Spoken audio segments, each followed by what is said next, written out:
성육신의 원리가 최고의 오리지널 겸손이죠. 두 번째, 예수님께서 눈물을 흘렸다는 게 히브리서 5장 7절에 가서 보면 예수님께서 육체에 계실 때 심한 통곡과 눈물로 계셨더라고요. 예수님께서 말씀이 육신이 되셔서 이 땅에 오셔서 육체에 계실 때에 예수님께서 이 땅에 오셔서 투어리스트처럼 소풍 온 듯이 이 땅에 오셔서 지나신 게 아니고 예수님께서 이 땅에 오셔서 심한 통곡과 눈물로 그냥 우신 게 아니라니까요. 심한 통곡과 눈물로 기도를 올리셨다. 예수님께서 이 땅에 오셔서 소풍 온 듯이 그냥 그렇게 맛있는 거나 사드시고 관광객처럼 관람하러 오신 게 아니고 육체에 계실 동안, 이 땅에 계신 33년 동안을 심한 통곡으로 눈물로 보내셨다는데, 예수님이 이 땅에 오셔서 그래 폼 잡고 앉아가지고 그래 안 계셨다니까. 예수님이 천당에서 다리 꼭 앉아가지고 야 천사들 집 밥 인천에 가서 돈 되는 것들만 데리고 왔나, 뚱뚱한 것들 데리고 오지 마라 천당 꺼진다, 시끄러운 것들 데리고 오지 마라, 머리 나쁜 것들 데리고 오지 마라 천당 시끄럽다. 그렇게 안 하셨다니까요. 당신이 쫓아내려오신 거예요. 당신이 제사장들을, 선지자들을 아무리 보내도 안 되니까 당신이 말씀이 육신이 돼서 이 땅에 낮아지셔서 이 땅에 계실 동안에 호의호식 하시고 소풍 온 듯이 그래 맛있는 거 사먹고 쭈쭈바 빨아먹고 계신 게 아니고 심한 통곡과 눈물로 육체에 계실 때를 채우셨다 이 말이요. 저는 이 말이요. 예수님께서 이 땅에 계실 동안에 우셨다는 기록이 성경에 3번 나옵니다. 누가복음 19장에 보면 예루살렘 도성을 보고 눈물을 흘리십니다. 예루살렘 도성이 뭐요? 장망성, 장차 망할 놈의 성을 장망성이라는 거예요. 돌 위에 돌 하나도 남지 않고 망할 예루살렘 도성을 보고 천지를 모르고 심판을 모르고 다가올 심판도 모르고 희희낙낙하는 백성들을 보고 예수님께서 불쌍히 여기셔서 눈물을 흘리신 거예요. 여러분, 인천 땅을 향한 눈물이 있어야 됩니다. 대한민국 최초의 복음이 전해진 곳 제물포항 인천을 향한 눈물이 여러분 있어요. 여러분, 이 인천에 숭례교회가 있는 것에 대한 여러분 그런 제일 먼저 복음을 받아들인 이 땅에 여러분 영적인 장자권을, 촛대를, 축복권을, 면류관을 뺏기지 마세요. 네. 이 땅을 향한 주여, 이 땅을 붙들어 주옵시고 하나님이 보호하사 우리나라 만세, 대한민국에 대한 기도, 구국기도, 인천을 향한, 인천 성시화를 향한 여러분 기도가 있어야 돼요. 부산은 신경 꺼요. 제가 커버할 테니까. 이 땅에 대한 예수님께서도 예루살렘 도성을 향해서 눈물을 흘리신 거예요. 두 번째 예수님이 우신 것은 요한복음 11장에 보면 친구 나사로가 죽었을 때, 여러분 친구가 죽었을 때 예수님께서 꽃이다 이런 게 아니고 친구가 죽고 그 나사로의 누이 마리아가 우는 것을 보시고 예수님께서 눈물을 흘리시더라. 예수님을 울려버린 사람이 마리아예요. 그래서 마리아가 위대한 거예요. 마리아가 우는 걸 보고 예수님께서 눈물을, 성도가 아프거나 병들거나 약하거나 부도나거나 어려움 당할 때 예수님께서는 꽃이다 하는 분이 아니에요. 요한복음 10장 10절을 보셔요. 도적놈은 와셔 빼앗고 죽이고 멸망시키는 게 전공이지만 우리 예수님은 생명을 주시고 풍성케 하시고 민망히 여기시고 불쌍히 여기셔. 친구가 죽었을 때 예수님께서 눈물을 흘리십니다. 통곡을 하신 거예요. 여기도 예수님께서는 육체에 계실 때 희희낙낙 안 지내시고 심한 통곡과 눈물로 기도 생활을 하셨다니까요. 세 번째, 지금 똑같은 걸 얘기하고 있는 거예요. 겸손은 뭐냐? 예수님처럼 하늘에서 이 땅까지 내려오신 게 겸손이지요. 온통 심한 통곡과 눈물로 일생을 지내신 분이 우리 예수님이신데요. 참음은 뭐예요? 참음은 여러분 예수님을 향해서, 하나님이신 그분을 향해서 여러분 빨가벗겨 놓고 나무에 달아놓고 침을 뱉고 갈대로 치고 내려봐라 믿어줄게. 여러분 예수님 십자가에 빨가벗겨서 달아매놓고 침을 뱉고 갈대를 치고 돌을 던질 때 내 같으면 내가 내려갔을 것 같아. 내 같으면 아무리 바빠도 하나님 3분만 좀 제가 좀 내려갔다 좀 몇 놈은 손 좀 보고 가겠습니다. 내 같으면 그 내려갔다 가. 예수님께서는 아버지여 저들의 죄를 용서해 주옵소서. 천지를 몰라서 자기를 향해서 돌을 던지고 침을 뱉고 갈대를 치는 그것들을 향해서 예수님께서는 용서와 중보와 그 불쌍히 여기시는 그 마음을 가지고, 여러분 예수님께서는 끝까지 십자가에 죽기까지 참으시고, 죽기까지. 십자가에 죽기까지 참으신 분이에요. 그래서 우리가 참을 때 보통 참아가지고는 안 되는 거예요. 한계 이상을 참아야 돼요. 성경 누가복음에 보면 재밌는 말씀이 나와요. 마태, 마가, 누가복음 22장에 가서 보면 49절에 예수님께서 체포가 되실 때, 예수님이 체포가 되시니까 베드로가 칼을 빼들고 나오니까 49절에 보세요. 그의 주위 사람들이 그 된 일을 보고 여짜오되 주여 우리가 칼로 치리하리까. 제자가 베드로가 칼을 들고 설치니까 예수님께서 뭐라고 하십니까? 51절에 보세요. 이것까지 참아라. 따라합시다. 이것까지 참아라. 여러분 살다가 흥분이 되고 뿔이 나고 그럴 때요. 어디까지 참아야 될까요? 거기까지 참아야 돼요. 사람은 다 한계 상황이 와요.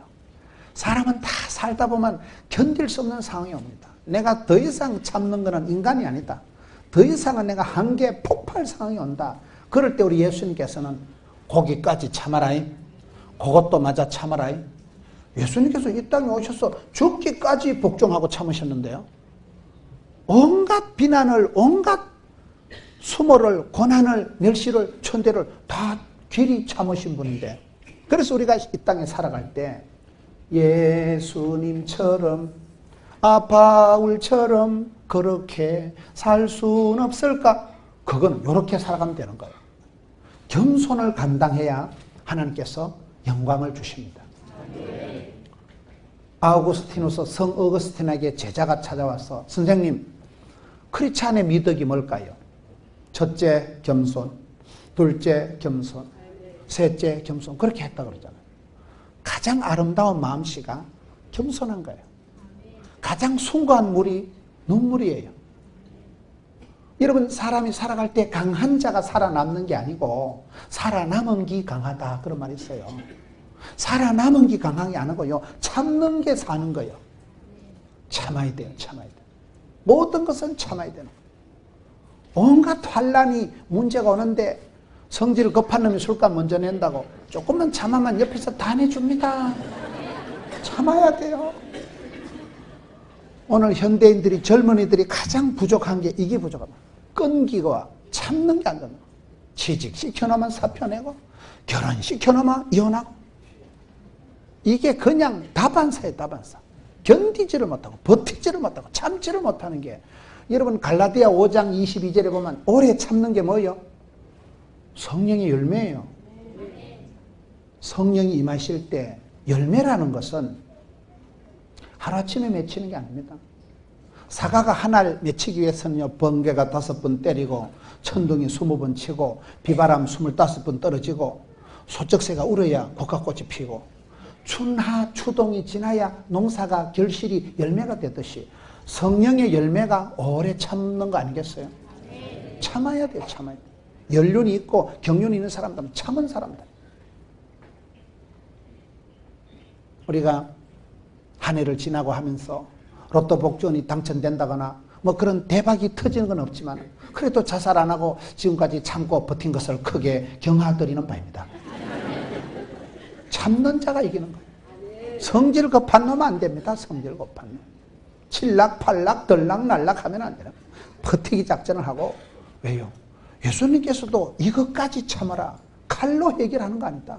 끝까지 견디고 죽기까지 복종하시면, 우리 예수님께서 이 땅에 오셔서 믿음의 주여 온전케 하시는 우리 예수님께서 낮아지시고 포기하시고 내려놓고 겸손의 오리지널 샘플을, 롤 모델을 보여주시고, 예수님께서 이 땅에 계실 때 희희낙낙 안 하셨다니까요. 심한 통곡으로 눈물로 이 땅에 서 계셨는데 오늘 성도들이 살아가면서 영혼의 땀 한 방울도 안 흘리고 안 되는 거예요. 그게 사람이 흘려야 될 게요, 3가지가 있다고 그러잖아요. 자기 자신을 위해서는 뭐를 흘려야 될까요? 자기 자신을 위해서는 반드시 땀을 흘려야 돼요. 훈련 때 땀 한 방울은 전쟁 때 피가 한 드럼통하고 쌤쌤이라는 거예요. 여러분, 땀 흘림이 없이 성공하는 걸 그걸 불한당이라는 거예요. 안일 불자 땀 한자 불한당. 한심한 놈은 뭔지 아세요? 찰 한자 마음 신자. 마음이 잡잡으리한 걸 한심하다 하는 거예요. 한자 뜻이 그래요. 여러분 암은 저온에서 자란댔어요? 고온에서 자란댔어요? 저온에서 암이 자라요. 마음이 차가우면, 마음이 썰렁하면, 마음이 시강하면 암이 생기는 거예요. 마음이 암이 생기는 거예요. 항상 기뻐하라, 쉬지 말고 기도하라, 범사에 감사하라. 오예, 아싸라삐야. 이게 안 되면 우울증이 와버리는 거예요. 마음에 병이 생기는 거예요. 아무것도 염려하지 마라. 감사함으로 하려면 하나님의 평강이 너희 마음과 쏘가지를 지키시리라. 평강이가, 샬롬이가, 은혜가 내 마음에 안 남치면 염려가, 근심이 우리 마음에 죽음에 이르는 병이라고. 서서히 사람이 망가지고 서서히 사람이 우울해지고 악성 바이러스에 감염이 돼가지고 거기 이상한 슈퍼 박테리아의 감염, 전염, 오염이 돼가지고 괴사현상이 나타나고 서서히 기능이 마비되듯이 영적으로도 병이 그겁니다. 영적으로 그걸 아무것도 염려하지 마라. 내일을 염려하지 마라. 한날의 괴로움은 족한 줄 알아라. 마태복음 6장 34절 말씀. 자기 자신을 위해서는 땀 흘림이 있어야 성공을 하고, 여러분 사랑하는 가족과 가정을 위해서는 반드시 눈물의 기도를 드려야 응답이 됩니다. 눈물의 기도가 없이는 응답이 되는 법이 없어요. 사람이, 저는 겸손이라는 건 뭐냐? 지자리 지키는 거라고 생각해요. 지자리 지키는 거라고. 겸손은 자기 자리를 잘 지켜야 돼요. 제가 지난주에 KTX를 기차를 타고 내려가다가 이웃교회 집사님을 만나요. 그 이웃교회 집사님이 아주 대단한 분이시더라고요. 자격증이 많고 외국계 회사에 취직을 해서 근무를 하면서 뭐 외국도 자주 다니고 부부가 부인도 자격증이 몇 개나 되고 아주 행복하고 다복하고 유복한 가정인데, 그 남편 집사님이 그런 얘기를 하더라고요. 목사님, 저희 부부가 뭐 자격증도 많고 아주 돈도 잘 벌고 이래서 이제 부인하고 아기들을 뉴질랜드로 유학을 보냈다는 거예요. 뉴질랜드 아내와 가족을 유학 보내고 나면 아빠는 뭐요? 기러기 아빠지. 그런데 기러기 아빠로 있어 보니까 2달이 딱 되니까 우울증이 오더라는 거예요. 집에 오니까 마누라도 없고, 마주보는 여자를 마누라라 하고 옆에 있는 여자를 옆에 내라 하고 그런 말이 있어요. 안에 있는 여자를 아내라 하고 집안에 있는 태양 같은 여자를 아내라 그래요. 아니, 집에 오면 옆에 내도 없고 마누라도 없고 애들이 없으니까 뭐 딸애가 있어야 애하고 장난을 치고, 강아지도 지자리가 있습니다. 강아지도요. 집에 강아지라도 한 마리 있는 집하고는 분위기가 달라요. 아빠가 애들하고 와이프를 뉴질랜드로 유학을 보내놓고 집에 와 있으니까요. 불도 안 켠대. 퇴근하고는 불도 안 켜고 막 이래 구부려가지고 TV 좀 보다만 라면도 안 삶아먹고 자빠져 잔다는 거예요. 하루 이틀 2달이 지나니까요. 사람이 우울증이 와가지고 막 사는 게 뭔지. 그래 제가 그분 얘기를 듣고, 아, 사람은 지자리가 있구나. 할매의 자리가 있고요. 엄마의 자리가 있어. 애기들이 학교 갔다 와서 학원 갔다 와서 엄마가 있는 거하고 없는 거하고 하늘과 땅 차이요. 인생에 도움은 안 되지만, 별로 집구석에 유익한 건 없지만 엄마가 지자리를 지키면 있으면 애기들이 편안해요. 엄마가 없으면 애들이 왠지 불안하고 왠지 애들이 정서가 산만해지는 거예요. 애들이 길 가다 자빠질 때 엄마야 이래 자빠져요, 아버지요 이래 자빠져요. 아들은 반드시 엄마야 아빠야 이래 자빠지는 애들은 앞으로 정신병원에 갈 확률이 많다는 거예요. IQ는 아빠, EQ는 엄마, 그런 말이 있어요. 엄마 손이 약손이고 엄마가 쭈어. 남자들이 사고를 치고 이런 것들은 초적 60번 해보면요, 어릴 때 엄마 찌찌를 못 만져서 그런 거예요. 어릴 때 엄마 찌찌를 못 만진 게 애정 결핍이 평생 껄떡거리게 만드는 거예요. 사람은 밥을 먹고 사는 게 아니고 사랑을 하면은 어째 됐고, 사랑받고 인정받고 축복받고 살할 때 애들이 구김살이 없어지는 거죠. 야, 이 쇠가 만발이나 빠질려마, 이런 소리를 듣고 자라면 이 예언 효과가 있어가지고 할머니가 쇠가 만발이 빠지려 했는데 혓바닥이 만발이 빠지려면 4kg가 심리가 쭉 빠지면 좋겠어요? 말이 씨가 되는 거예요. 절대로 집에 가서 애기들을 축복하고 칭찬하고 미인대칭, 미소를, 인사를, 대화를, 칭찬을 미인대칭하고 미고사축, 미안합니다, 고맙습니다, 사랑합니다, 축복합니다, 이런 말을 써야 되지. 쇠가 만발이나 빠질려면 연병할려면, 연병이 전염병이요. 조류독감, 사서, 빤서, 구제역, 슈퍼박테리아가 퍼지면 좋겠어요? 거기 전염병이에요, 전염병. 그래서 항상 우리는 축복권을 써먹어요, 축복권. 칭찬하면 고래도 춤을 춘다는데 잘 될 기다. 지금은 또라이기가 충만하지만 잘 될 기다. 우리 하나님이 은혜 위에 은혜를 갑절의 영감을 백배의 결실을 천대까지 복을 주시면 되지. 그래서 우리가 그런 축복의 통로가 되고 항상 그런 말을 해야 되지. 말 한마디 억장이 무너지는데요. 가족을 위해서는 눈물의 기도를 드리는 데인데 왜요? 가족이 지켜야 될 자리가 있다니까. 자리가. 할머니가 아무것도 안 하는 것 같지만은 할머니가 새벽마다 나와서 기도를 하면요, 눈물로 키운 자식은 망하는 법이 없어요. 의인의 자손이 걸식하는 법이 없는 거예요. 여러분 자식을 키울 때 잘 안 됩니다. 애를 쓴다고 애가 안 나와요. 애를 잘못 쓰면 미주발이 빠져요. 애를 쓴다고 애가 안 나온다니까. 애기들이 엄마가 원하는 만큼 대학을 가고 엄마가 원하는 만큼 여러분 취직이 되고 엄마가 원하는 만큼 결혼하고 엄마가 원하는 만큼 이혼을 안 해준다니까. 이상하네. 애를 쓴다고 애가 나오는 게 아니고 큰 복은 하나님이 주시고 쫓겨난 복은 사람이 오두방정을 떨어 챙기는데, 여러분 그래서 우리가 자식들 앞에 우는 게 최고예요. 우는 게. 유태영 박사님이라고 유명한 분이 있어요.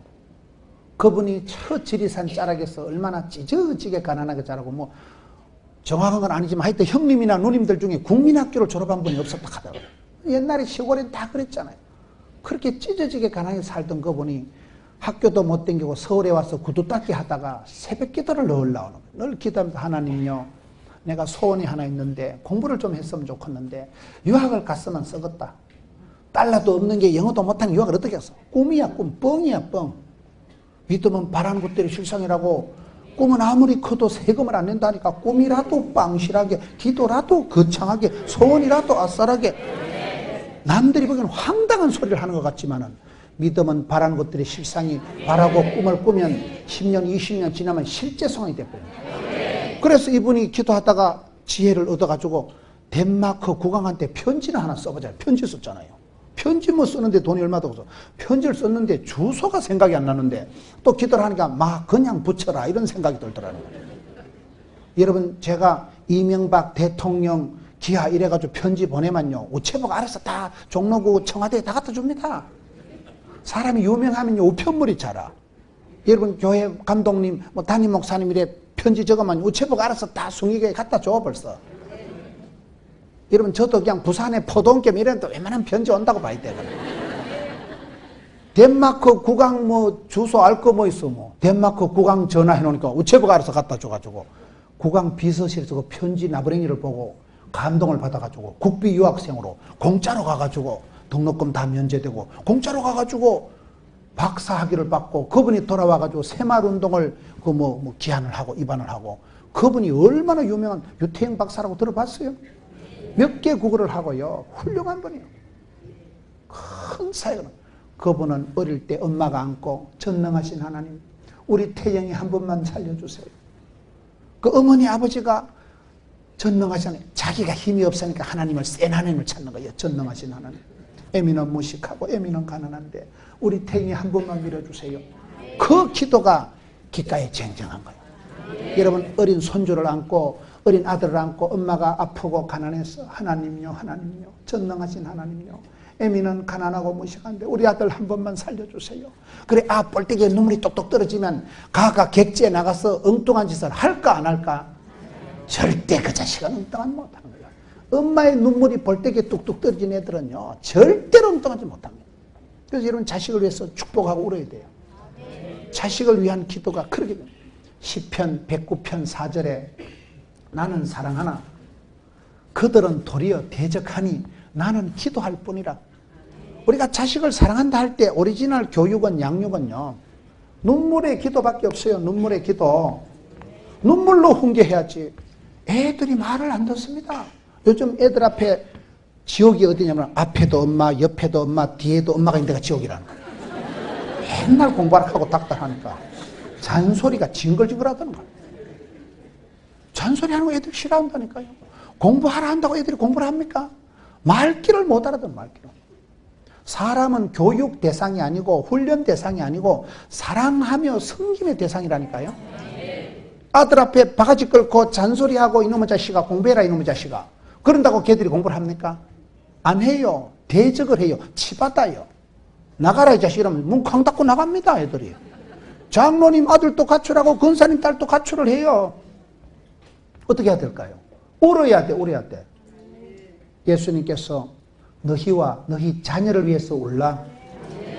우는 게 최고예요. 눈물 테라피, 눈물 세라피라고 눈물 치료가 있는 거예요. 사람이 이게 눈물을 쫙 흘리고 나면요. 오장육부가 다 육회, 상쾌, 통쾌하게 됩니다. 여러분 울고 싶다면 실컷 울어보세요. 가슴이 뻥 뚫려 봤습니다. 근데 우리가 울고 싶은데 눈물이 안 나오는 게 그 병이에요. 여러분 의학적으로도 이게 눈에 눈물샘이 마르면 그게 큰 병입니다. 눈물이 나와야 눈이 이렇게 땡글땡글 눈물이 샤방하게 이렇게 돌아가는데 눈물이 안 나오면 눈이 말라 빠지면 그 건병이요 그게요. 말 길을 잘 못 알아들으시네요. 눈물 테라피가 물 중에 가장 숭고하고 물은 눈물은 H2O 물이 아니고 영혼에 독이 쑥 빠진다. 내 영혼에 때가 쑥 빠지고 영혼에 독소가 녹아내리는 게 눈물을 흘 때 눈물 속에서 이게 녹아내리는 거예요. 그래서 여러분 우리가 기도할 때 눈물로 기도하면 실컷 울고 나보세요. 오장육부가 저 어디 기도원에 집회 갔더만 강대상에 붙여놓은 여기에 오면 실컷 울고 실컷 찬송 부르고 실컷 기도하고 실컷 말씀 듣고 실컷 먹고 실컷 자고 다 맞는 건 아니야 내가. 밤새도록 막 집회를 하는데 잠은 실컷 못 자는데도 막 하여튼 실컷 자고 실컷 울고 실컷 찬송 부르고 실컷 시리자가 있더라고요. 울고 싶을 때 울고 나면 우리 몸이 영혼이 때가 쑥 빠지는 거예요. 독이 쑥 내리는 거예요. 그래서 여러분 눈물로 훈계를 하라는 게 그만해요. 사도 바울이 이 에베소 교회에 와서 대충 한 게 아니라니까요. 우리가 볼 때 사도 바울은 위대하고 사도 중에 사도요 신약 성경을 13개나 기록하고 대단하신 것 같지만은 내가 오늘 말씀만 보세요. 사도행전 20장 17절에 바울이 밀레도에서 사람을 에베소로 보내어 교회 장로들을 청하니 오매 그들에게 말하되 아시아에 들어온 첫날부터 지금까지 내가 항상 여러분 가운데 어떻게 행하였는지를 여러분도 아는 바라. 겸손과 눈물과 시험을 참고 이렇게 나옵니다. 사도 바울이 에베소에 와가지고 이 에베소 지역에 에베소 교회에 와서 3년 동안 어떻게 사역을 했을까요? 모든 겸손과 눈물과 시험을 참고 견디고 버티고 했다는 거예요. 우리가 지금 보기는 아름다운 사역이지만 눈물로 지새운 온갖 수모와 멸시와 천대를 받고 여러분 한번 보세요. 이 바로 한 장을 앞으로 넘어가 보세요. 에베소 지역에서 사도 바울이 어떤 사역을 했는가 하면 19장 1절 바로 앞에 봅시다. 아볼로가 고린도에서 있을 때 바울은 윗지방으로 다녀 어디에 왔어요? 에베소에 와서 제자들을 만나서 거기서 하는 사역이 8절에 갑시다. 바울이 회당에 들어가 석 달 동안 담대히 하나님 나라에 관하여 강론하며 근면하되 어떤 사람들은 마음이 굳어 순종치 않고 무리 앞에서 이 도를 비방하거늘 바울이 그들을 떠나 제자들을 따로 세우고 두란노 서원에서 날마다 강론하니라. 여러분 사도 바울이 에베소 지역에서 사역을 할 때 특별히 두란노 서원이 여기 나와요. 두란노 서원 들어보셨어요? 두란노 서원에서 가르칠 때 사례금 받고 거기서 칭찬받고 존경받고 가르친 거 아니라니까요. 어떤 놈들은 비방을 하고 어떤 놈들은 불순종을 하고 치받고 까칠한 사역을 한 거예요. 여러분 우리가 신앙생활 할 때 만사 형통하리라고 꿈도 꾸지 마세요. 주의 길은 십자가의 길은 좁은 길이요. 쉽게 편하게 날라리 뻥으로 편리주의, 실용주의, 합리적으로 쾌락주의로 살아가려고 꿈도 꾸지 마세요. 주의 길은 좁은 길이요, 까칠한 길이요, 십자가의 길이요. 여러분 신앙생활은 복음과 함께 고난을 받는 거예요. 바울이 에베소 지역에서 사역할 때 대충 그래 덜렁덜렁한 거 아니라니까요. 심한 비방을 받아. 온갖 욕을 다 하고 반대를 하고 욕을 하고 고발을 하고 동족의 고통, 유대인의 관계로 인하여 많은 시험을 오랜 시험을 참고 견뎠다니까요. 저는 이 말씀을 보면서 참 앞서간 믿음의 영웅들이 믿음의 선배들이 다 이렇게 모진 세월을 살아갔구나. 눈물 콧물을 짜가면서 이렇게 살아갔지 쉽게 편하게 나이롱 뽕으로 살아간 사람 없어요. 그래서 이분들이 위대한 거예요. 그러면서도 이것을 이기고 주를 섬긴 것과 교회를 섬긴 것과 얼마나 멋진 사람이에요. 이 에베소 지역에서 바울이 사역할 때 두란노 서원에서 강론을 했는데 사람들이 불순종하고 반대하고 데모하고 비방하고 고소를 하고 해도 거침없이 막힘없이 주의 길을 갔던 사람이 사도 바울이에요. 두란노 서원이 여기서 나오는 거예요. 두란노 서원 들어보셨어요?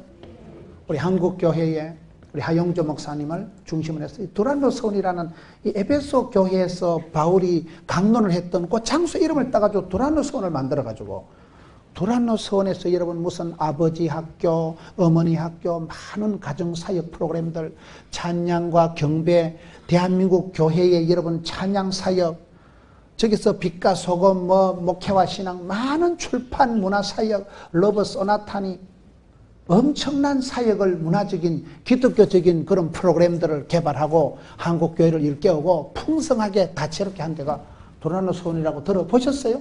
네. 바울이 에베소에서 설교하던데 온갖 비방을 받고 온갖 불순종 가운데서 극렬한 핍박과 반대 가운데서도 여러분 우리가 주의 일을 할 때 모든 사람에게 인기를 얻으려고 꿈도 꾸지 마세요.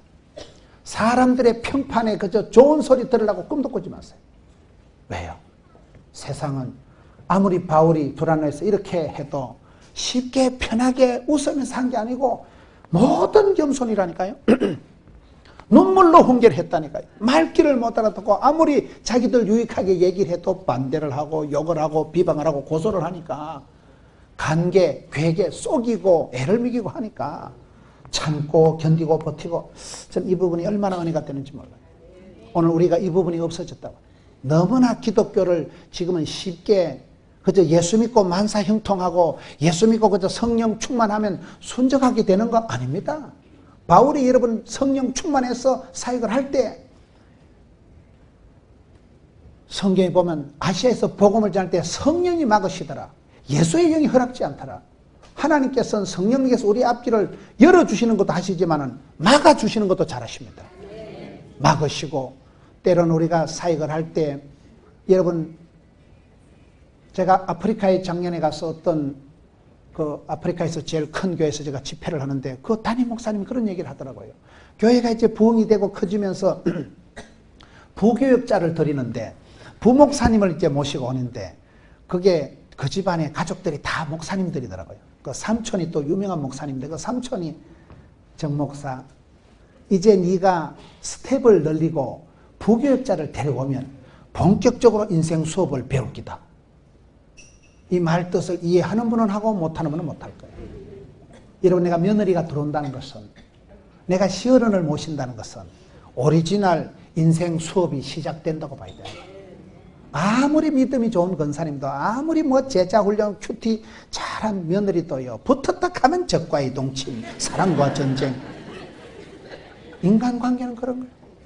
어느 인간관계가 까칠하지 여러분 쉽게 편하게 그렇게 되는 법이 없어요.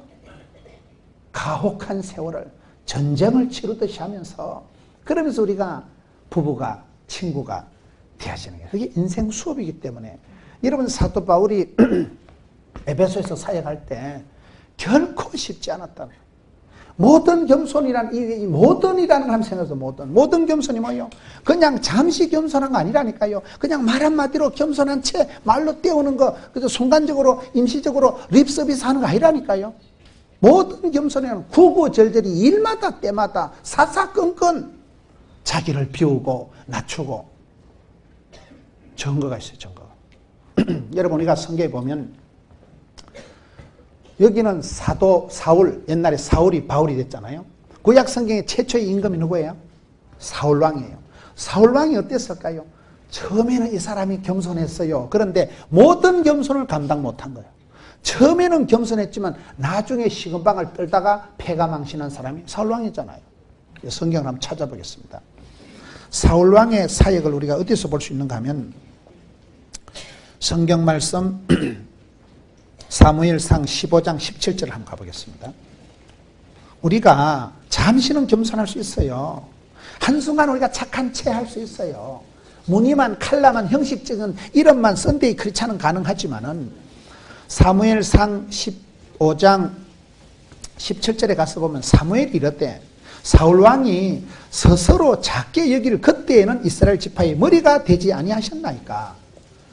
여러분, 사울왕이 겸손하고 스스로 착하게 작게 내려놓고 포기하고 스스로 작게 여길 때, 겸손할 때는 하나님께서 이스라엘의 왕으로 세워주셨다니까요. 구약 성경의 대표적인 교훈이 뭘까요? 교만하면 하나님이 치시고 겸손하면 복을 주시는 거예요. 사울왕이 스스로 겸손할 때, 작게 여길 때는 왕이 되게 하셨는데 여호와께서 기름 부어 주셔서 이스라엘 왕을 삼으시고 17절 끝에 여러분, 겸손한 자에게 성경에 보면 잠언 16장에 보면 하나님을 기쁘시게 하면 원수도 그 사람하고 화목하게 되죠. 사람이 겸손한 착한 사람은요, 원수도 그 사람은 안 갈가요. 19절 봅시다. 어찌하여 왕이 여호와의 목소리를 청종하지 아니하고 탈취하기에만 급하여 여호와께서 악하게 여기시는 일을 행하였나이까.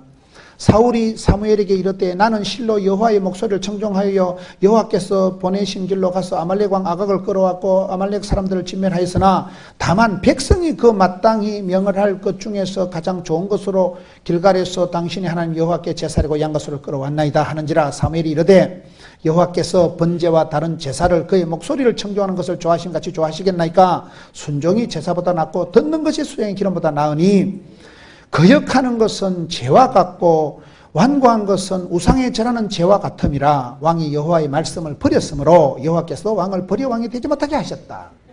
이게 무슨 말씀이에요? 사울이라는 사람이 스스로 작게 여기고 겸손을 감당할 땐 하나님이 대왕으로 최초의 왕으로 세워주셨는데 시금방을 떨고 거기 보면 다 사울왕이 고약한 것이요, 백성들을 변명을 되는 거예요. 사람을 원망하고 핑계하고 변명을 하면 안 되는 거예요. 비겁한 사람은 변명을 하고요, 지혜로운 사람은 책임을 지고 나가는 거예요. 자기가 하는 거예요. 여기에 순종이 제사보다 낫다. 임금님이 말씀을 버렸기 때문에 하나님께서도 당신을 버리고, 거기 사도행전 13장에 가보면 하나님께서 사울을 폐위하시고 마음에 합한 자, 코드가 맞는 사람, 하나님을 기쁘시게 한 다윗을 들어서 왕으로 세우시잖아요. 그렇습니다. 마음을 겸손하게, 모든 겸손을 감당해야 돼요. 한 번, 두 번 겸손한 게 아니에요. 어떤 부분엔 겸손한데 어떤 부분엔 교만하면 안 되는 거예요. 교만하고 완악하고 완고하고 고집불통, 이건 죄와 같다고 오늘 말씀이 좀 기록됩니다. 여러분, 사도 바울이 이 땅에서 사역을 할 동안에 결코 쉽지 않았다. 우리가 신앙생활을 할 때 착각하기 쉬운 것이 내가 예수 믿으면 만사형통하고 그저 모든 것이 즐겁고 재밌고 신나는 일만 생길 줄 알지만 그렇지가 않습니다. 때로는 예수님께서 그 사람을 실족해 하셔서 의도적으로 실족하게 하고 시험에 들게 해가지고 창피하게 만들어가지고 아주 사람이 아프고 병들고 어려운 일을 당하게 해서 많은 사람한테 비난을 받고 오히려 그런 과정을 통해서 할 수 없이 낮아져서 할 수 없이 처박아가지고 겸손하게 만들어서 그때 나는 참 하나님 나라의 백해무익한 존재구나. 인생에 도움이 안 되는구나. 자기 스스로가 무익한 종이요, 겸손하게 만드셔서 낮추셔서 그 다음에 은혜를 베푸십니다. 우리가 겸손을 감당하기 힘든 거예요. 겸손을 감당. 모든 겸손이 뭐예요?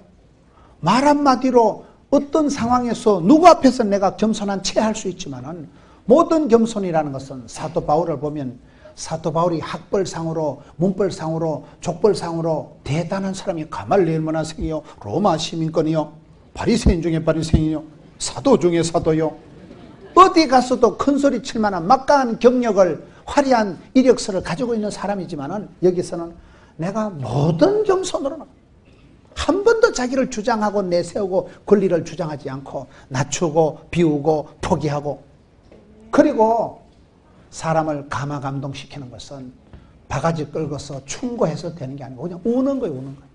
그 영혼을 바라보고 불쌍히 여기시고 눈물의 기도는 땅에 떨어지지 않고 하늘에 사무친다니까요. 아랫물이 윗물이 된다는 것이, 여러분, 아랫물이 물된 동산이, 물이 촉촉한 땅은 햇빛이 쨍쨍하면 수증기가 올라가지, 물이 바짝 마른 데는 점점 말라 빠져서 사막화가 되지만은 아랫물이 있으면 그게 수증기가 돼서 올라가서 아지랭이 아롱다롱 올라가서 구름대를 이루어서 이런 비로 늦은 비로 하나님께서 은혜의 된 비를 날아주시면 또 물된 동산이 되는, 물이 이게 순환이 되는 거예요. 순환이. 엄마가 교회 와서 많이 울면 자식이 밖에 가서 웃는다는 거예요. 이러면 할머니가 교회 와서 많이 울어야 돼요. 전능하신 하나님요, 우리 손녀 좀 지켜주세요.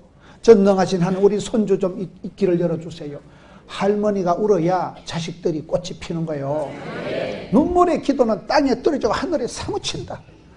시험은, 여러분, 시험이 없는 가정이, 시험은 제가 늘 하는 말이, 어떤 몸에 세균이, 바이러스가, 박테리아가, 대장균이 없을까요? 어떤 가정에 썸물이, 어떤 가정에 애물단지가, 어떤 가정에 기도 제목이 없을까요? 어떤 교회의 시험거리가, 어떤 공동체의 애로사항이 없을까요? 공동묘지나 조용하지. 사람 사는 데는 다 시험과 갈등과 문제와 고통이 있겠지만은 참읍시다. 시험을 참는 거, 오래 참는 게 성령의 열매라니까요. 성령 충만함을 받은 사람은 견디는 거예요. 버티는 거예요. 그저 쉽게 여행 가듯이 재밌게 웃으면서 희희낙낙한 게 아니고, 모든 겸손과 눈물의 훈계와 시험을 참고 견디고 버티면서 사울의 길을, 십자가의 길을, 겨울 길을 너끈히 감당한 것을 보고, 오늘 우리가 힘들 때는 이 세 가지를 적용하셔서 주님, 나도 겸손을 감당하게 해 주옵소서. 지금은 눈물로 씨를 뿌리지만 기쁨으로 거두는 날을 오게 해 주옵소서.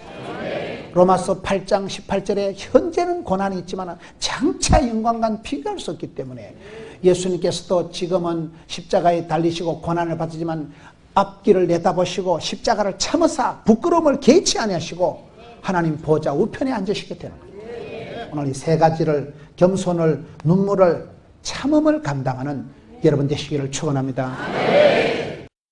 고비 중에서도 제일 어려운 고비가 동족의 고통. 오직 예수, 순수 복음, 눈물 기도.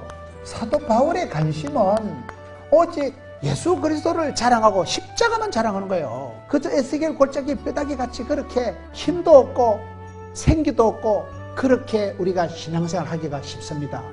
왜 그럴까요? 이게 없어서 그런 거예요. 예수 믿는 사람은 항상 표대를 향해서 주만 바라보고 한없는 긍정, 절대 긍정, 낭만, 진취, 발전, 소망, 비전, 도전, 응전 나가는 거예요.